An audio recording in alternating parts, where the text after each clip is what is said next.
Hello, Drew Rose, and today we're going to be talking about religion in the 21st century.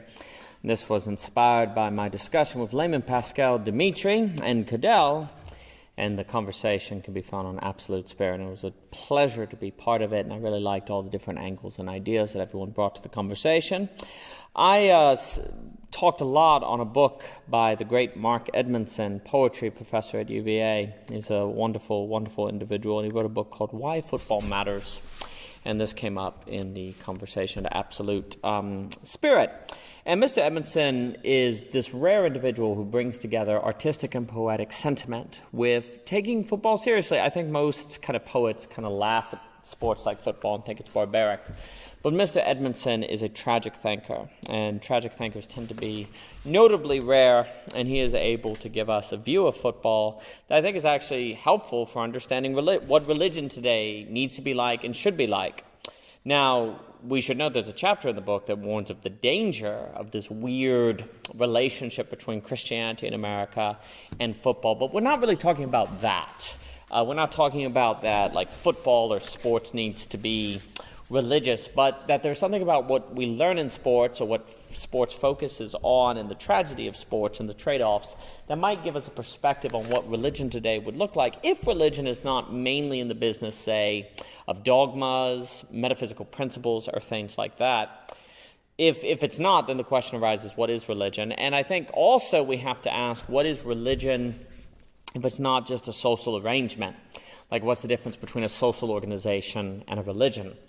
So there's a bunch of questions there because, if we're going to use a term, we want to make sure we're not using it as a simile for something else, because then that begs the question, why do we need the term religion? Why not just social organization? We'll have to explore that. And for me, that's going to get into where religion might need to center on the practices that make possible things like forgiveness, Simone Weil's attention, openness to the other in a Hegelian sense, different stuff like that. Because without those abilities, then different communities, different social organizations, different individuals under pluralism and in diverse settings will probably relate pathologically and ultimately end up in self-effacement.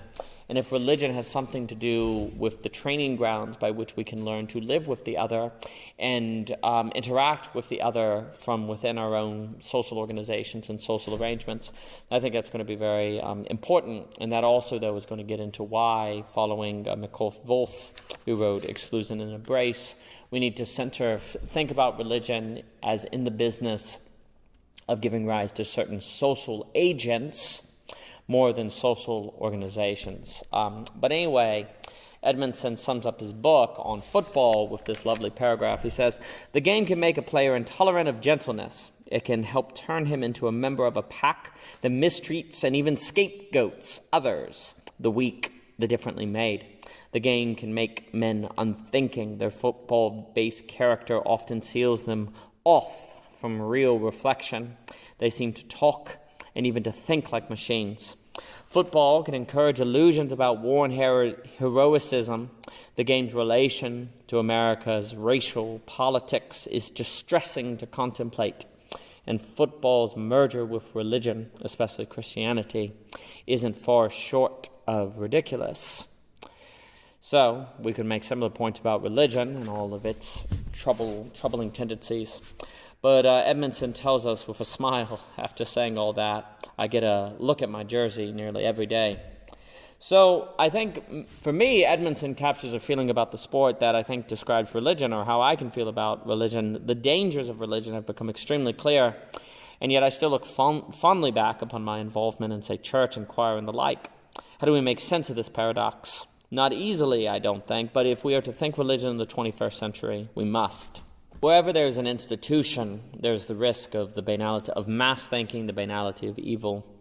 That can happen in football, and clearly has. He makes this point where some of the best friends that Edmundson had that came to comfort him in a time of great loss was his fellow football players. They helped me through, Edmundson writes. These tough and brutal guys, these guys with their herd mentality, guys locked down in their group mind. And so the point he's getting at is, although we often degrade or mock herd mentality, groupthink, there seems to be something about that very herd mentality that helps people be there for one another. Now, I think this is going to suggest one of the things that perhaps religion today can do, whereas in the past perhaps religion incubated ideology and was especially prone to fall into ideology in the way that Zizek talks about. I think today it needs to be in the business of training us to resist ideology, though that's not easy, and you could argue that to some degree we always are going to be to some degree ideological. I think what we see here is an effort to fight that. There's this wonderful book on Zizek, Daly, D-A-L-Y, Conversations with Zizek. And he writes, speaking on Zizek, that ideology offers a symbolic construction of reality, the ultimate fantasy, as a way to escape the traumatic effects of the real. At the same time, ideology not only constructs a certain image of fulfillment, it also endeavors to regulate a certain distance from it. So this was kind of interesting. We don't actually want to encounter what we want in ideology, because then we would have to face the reality that it is not what we want. And so there's this question of how we maintain this balancing act. So what we see in ideology is seeking something that we're then careful not to get, so that we don't have to face the reality that the thing is not what we think it is. And we do all these complicated ideological gymnastics to maintain that desired distance.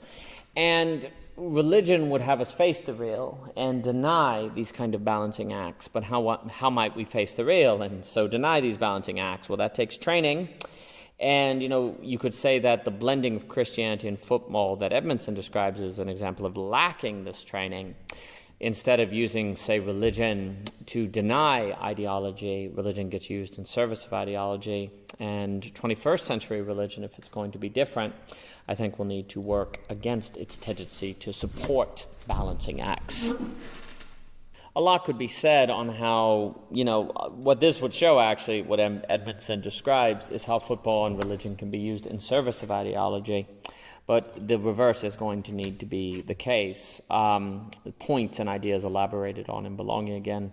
Edmundson describes this fruit. He has this line where he says, when we praise Jesus and then go home to watch the football wars, we are enjoying the fruits of a paradox that we've been exploring for a long time. When we come to be trained to enjoy the fruits of a paradox in one area of life, this can train us to do the same in other areas. And in this way, perhaps the connection between Christianity and football helps habituate people to similarly hold together Christianity and politicians like Trump. I'm not sure, but if so, it begs the question of what other problematic paradoxes we might be able to hold because of habits formed around enjoying the fruits of a paradox. So that's something we have to work against. I think religion in the past is often, our religious beliefs are held paradoxically with other things we enjoy or that we like doing.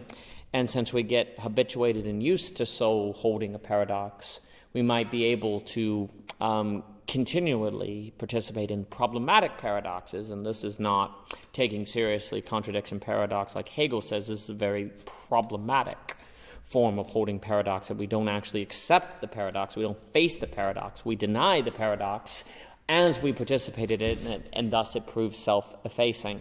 So religion will have to prove against this. So to start, we can see that 21st century religion will have to have something to do with facing paradox as opposed to holding paradox in the way we've described here. Because holding paradox puts it in service of ideology, not as the force to fight ideology. Also, I think 21st century religion is probably going to have something to do with a constant openness to otherness. But what does that mean exactly? Well, I think that's where we're going to see religion having a lot to do with something to do with forgiveness and grace. Because it would seem to me that the most difficult and most radical encounter of the other is when the other feels like they've wronged you. I think it's easy to talk about open to otherness when the other is like you or they're different, but they haven't made you upset, but when the other has wronged you or you feel like they've done something wrong, that's when it gets tricky. And maybe to help with this, let's say you're an environmentalist and you think the world is being destroyed by global warming. And you encounter the person who is invested in Exxon who claims they care about the environment, and they don't think being invested in Exxon means you're against the environment, because maybe they believe Exxon Exxon claims to be helping with green initiatives, and maybe that person believes them, it might be very tempted to treat this other as a bigot, as a hypocrite, and to not forgive them because they're contributing to the end of the world through global warming. How do you relate to this person? What does it mean to relate to this person? What does it mean to forgive this person? Are you enabling evil? I think the topic of forgiveness is really critical, because you could even get into this tricky thing where it's like, if you're a Christian, there's this idea that Jesus forgives us of our sins, we're supposed to forgive people. But then there are times where Jesus speaks of people shaking off the dust of their feet, and then you can say there's a final judgment where some people go to, damnation, if you believe that. And it does seem that there are times where it's like you're supposed to be open to the person who is willing to change, but if a person is like pure evil, you're not supposed to pretend like they're not pure evil. So a way to think about it is maybe you're supposed to forgive anyone who is trying to redeem, engage in acts of redemption, but not forgive people who are, refusing to change. But then you got to make sure the thing that you believe is wrong is truly wrong. And what does that mean? And also, refusing to forgive doesn't mean you're unwilling to forgive. It means you hold back the forgiveness until offering it would not be to enable evil. It's a very tricky topic. And I think basically religion of the 21st century is going to have to think this. I do think Wolf, V-O-L-F, Exclusion and Embrace, his book, is really interesting on this.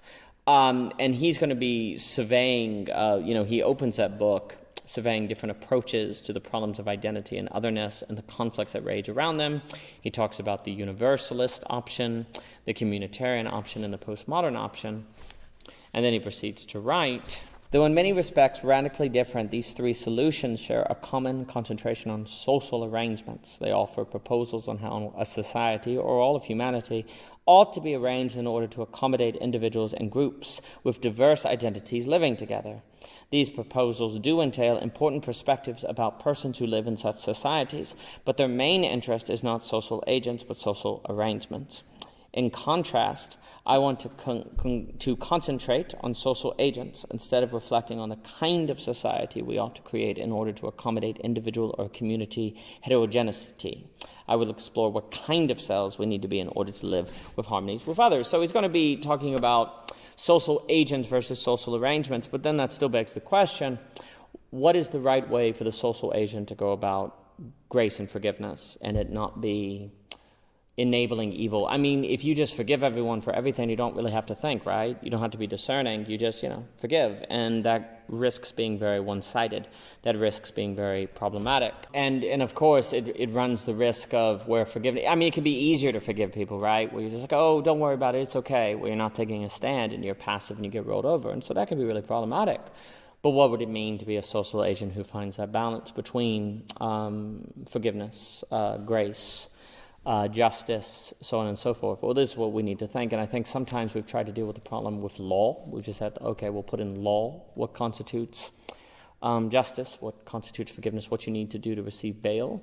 And that's arguably better than nothing, but law is not the same as a social agent carrying out the question of grace and forgiveness and so on and so forth. And I think we have to think that if we're going to be talking about a world after givens, then it does seem we're talking a certain character, like Belonging Again, Part 1 describes, with Deleuzian individuals, absolute knowers, Nietzschean children, Jesus, so on and so forth. So then it's going to be the art of grace and forgiveness, and this seems quite difficult. So Wolf says that he thinks theologians today should concentrate less on social arrangements and more on fostering the kind of social agents capable of envisioning and creating just, truthful, and peaceful societies, and on shaping a cultural climate in which such agents will thrive.